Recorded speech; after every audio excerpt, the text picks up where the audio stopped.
بسم اللہ الرحمن الرحیم۔ امام مالک رحمۃ اللہ علیہ کے شاگردوں میں اسماعیل ایک متقی شخص اور جلیل القدر عالم تھے۔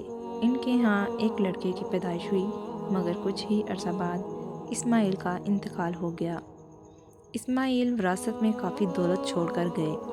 ان کی اہلیہ نے بڑی توجہ اور انحکام کے ساتھ اپنے بیٹے کی تعلیم اور تربیت شروع کر دی، لیکن ان کی حسرت اور ناامیدی کی اس وقت انتہا نہ رہی جب انہیں معلوم ہوا کہ ان کے بچے کے مستقبل میں ترقی اور ان کی تمناؤں کی تکمیل میں ایک بڑی رکاوٹ پیدا ہو گئی ہے، اور وہ رکاوٹ یہ ہے کہ وہ بچہ بچپن میں ہی اپنی بینائی سے ہاتھ دھو بیٹھا۔ اب نابینا ہونے کی صورت میں یہ بچہ حصول تعلیم کے لیے علماء کے سبق میں شرکت سے معذور تھا، اور نہ ہی حصول علم کے لیے دوسرے شہروں کا سفر اختیار کر سکتا تھا۔ ماں کو یہ غم کھائے جا رہا تھا کہ آخر اس بچے کا کیا ہوگا، یہ کس طرح عالم دین بنے گا، بینائی کے بغیر علم کا حصول کیسے ممکن ہوگا۔ ان کی خواہش کی تکمیل کے لیے ایک ہی ذریعہ باقی تھا اور ایک ہی راستہ باقی تھا، اور وہ راستہ دعا کا تھا۔ چنانچہ رب تعالیٰ نے ان پر دعا کے دروازے کھول دیے، اور پورے اخلاص اور سچی نیت کے ساتھ اللہ تبارک و تعالیٰ کے دربار میں گر گرا کر رونے لگیں۔ رب العزت کے سامنے دست سوال دراز کر کے بچے کی بینائی کے لیے دعائیں مانگنے لگیں۔ نہ جانے کتنی مدت تک یہ دعائیں ہوتی رہیں۔ ایک رات انہوں نے عجیب و غریب خواب دیکھا کہ حضرت ابراہیم علیہ السلام خواب میں نظر آ رہے ہیں اور فرما رہے ہیں، بی بی، تیری دعاؤں کی کثرت کے سبب رب العالمین نے تیرے بیٹے کی بینائی واپس کر دی ہے۔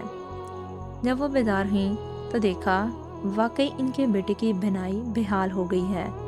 ان کی زبان سے بے ساختہ یہ الفاظ نکلے، اے پروردگار، پریشان حال کی دعائیں تیرے علاوہ کون سن سکتا ہے، اور کون ہے جو اپنے بندوں کی تکلیفوں کو دور کرتا ہے۔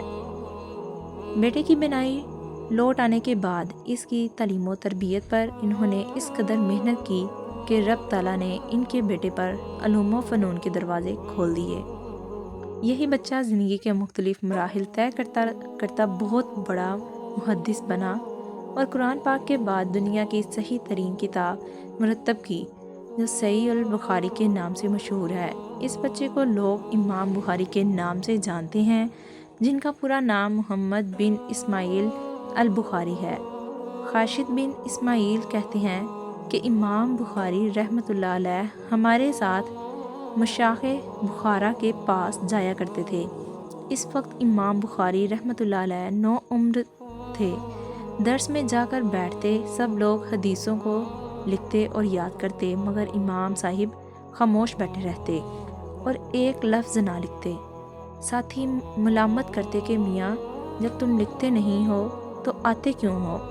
خاشد کہتے ہیں کہ 15-16 روز یوں ہی گزر گئے۔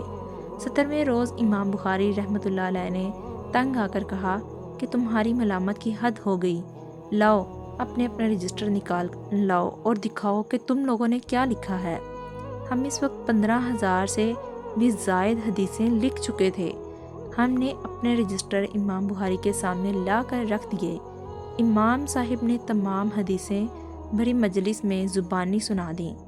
ہم نے جان لیا کہ جو نایاب خزانہ ہمارے کاغذوں میں ہے وہ امام بخاری رحمۃ اللہ علیہ کے سینے میں محفوظ ہے، اور ہمیں امام کی یادداشت سے اپنے اپنے نسخوں کی اصلاح کرنی پڑی۔ اللہ تعالیٰ نے امام بخاری رحمۃ اللہ علیہ کو غضب کا حافظہ عطا کیا تھا۔ اسی کے ساتھ ساتھ تقویٰ و پرہیزگاری کے اعلیٰ معیار پر تھے۔ اللہ تبارک و تعالیٰ ان کی قبروں پر کروڑہا رحمتیں نازل فرمائے۔ اچھے اور ایمان افروز واقعات سننے کے لیے چینل کو سبسکرائب کریں۔ شکریہ۔ اور مزید آنے والی ویڈیوز کو دیکھنے کے لیے بیل آئیکن کو ضرور پریس کریے گا۔